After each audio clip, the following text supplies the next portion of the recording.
let's shift to Erick.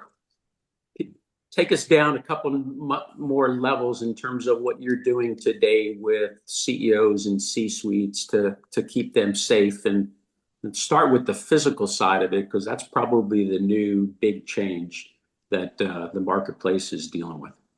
It is, and I'll pick up where Heather left off as far as culture goes, right? Because I 100% agree that starts off at the top. So if the board and the C-suite have a culture where they are prioritizing safety, security, health, and welfare, and that trickles down throughout the entire organization, just from a productivity, because you got to hit those numbers. You got to make sure that your employees feel comfortable, that they're safe, they can come to work and thrive and be their best version of themselves, right? If they're worried about things like, you mentioned physical safety, if they're worried about uh, aspects of physical security, such as like active shooter situations, because it's happening at least once a week. We're hearing whether it's a school shooting or a corporate shooting, it's a hostile termination. But I would say that is often overlooked by boards and by corporations. Some of it is within their control. Other aspects of it may not be, but the security teams and the leadership team working closely with the security teams needs to ensure that they are taking accountability and taking actions for which they do have oversight. Because maybe you don't, I brought up active shooter, maybe you don't own the building. So that kind of prevents you from implementing certain measures at the very lobby level, but you can still, enact some access control measures that will automatically locking doors when AI tools detect a weapon or detect gunshots. Worst case scenario, someone's inconvenienced because it's a false alarm. And you have to go through the process and procedures to unwind all the actions that we're taking.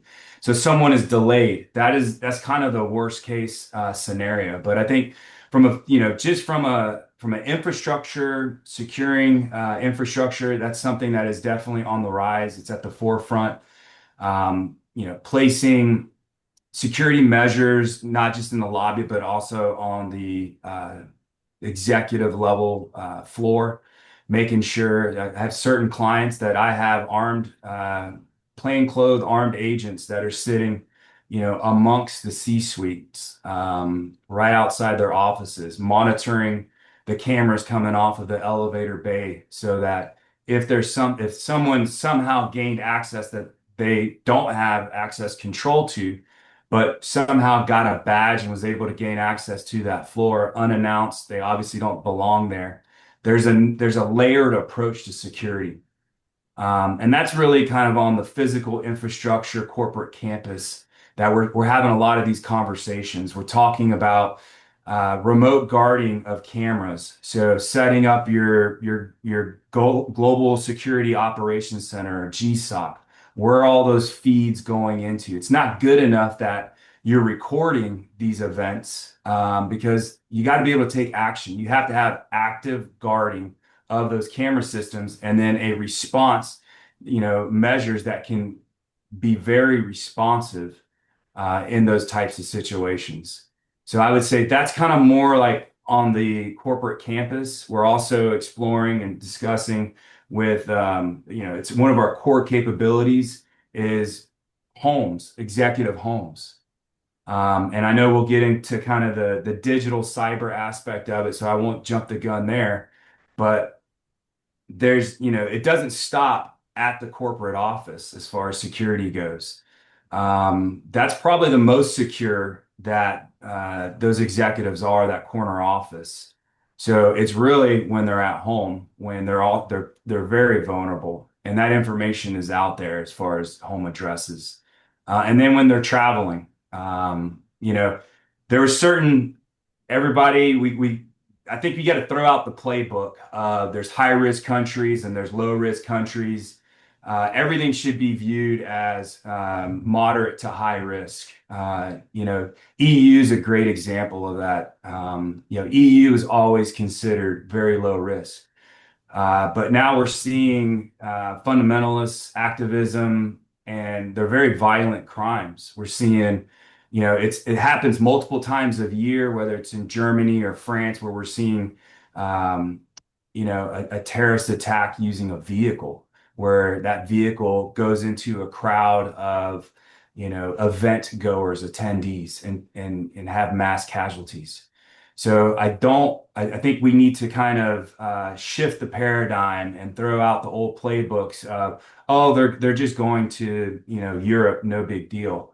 Mhm. That I think is that has changed as I think there's increasing, and it'll continue in the 26, increased hostility towards Western brands.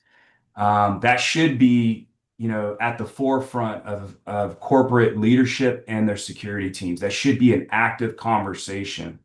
Um, you mentioned Brian Thompson. I'll go back to that real quick and just how things have kind of changed.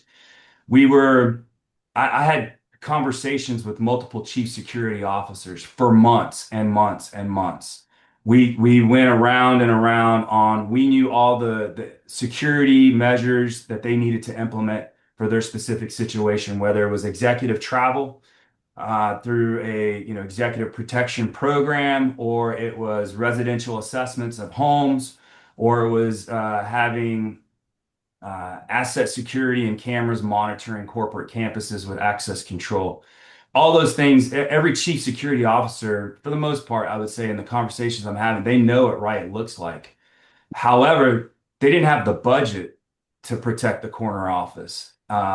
So often, right, they're given this task that's just it's insurmountable, meaning if something goes wrong, they're the first one that people are going to look at and go, "Why didn't you think of this?" And they're gonna throw their hands up in the air and they're gonna be like, "No, I absolutely did." The problem is I never had budget. So I think those conversations really evolved after December of 2024. Boards were really talking to their executive teams. Budgets were really getting discussed. There was a lot of numbers thrown out in media as far as who's spending what. I don't know if you remember that, but some were shocked at the amount that you see for some of the more public personas out there and what they spend on security. It, but they are the brand. And that's back to, again, Heather talked about that transition that is tough for a CEO to make is, hey, I'm a normal person. I'm a husband, I'm a father, I'm a wife, I'm a mother, a son, a daughter, right? And it just so happens that I've now been elevated into this key position, but I'm a normal employee just like all the rest of you. That's often having been in a position like that, that's how you view yourself. However, that's really not the case as we know it, right? You are the brand. You're symbolizing the company. Should something happen to you, there is material consequences to that.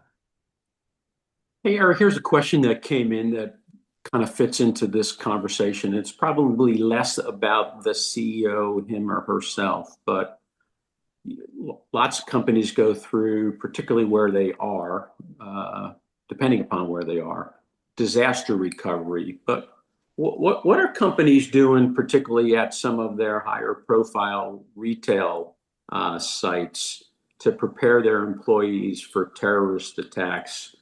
Whether it's an organized group or a couple people who have a different point of view.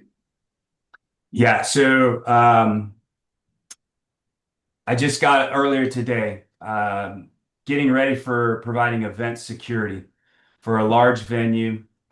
You would think the organization super non-controversial, However, in recent history, they've been targeted by some activism groups as well as just opportunities.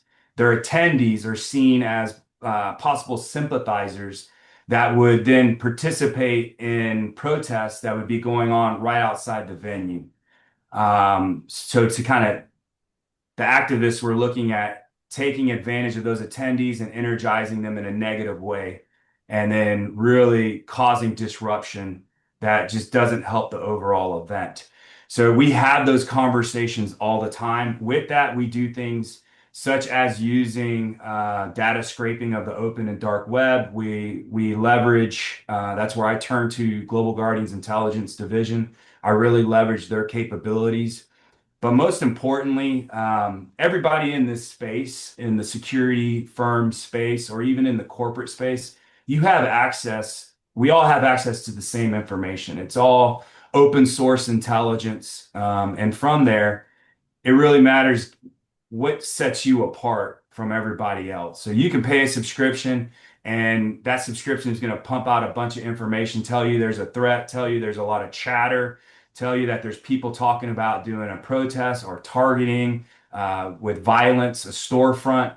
And then from there, it's okay, so what? Do you have the ability to take action?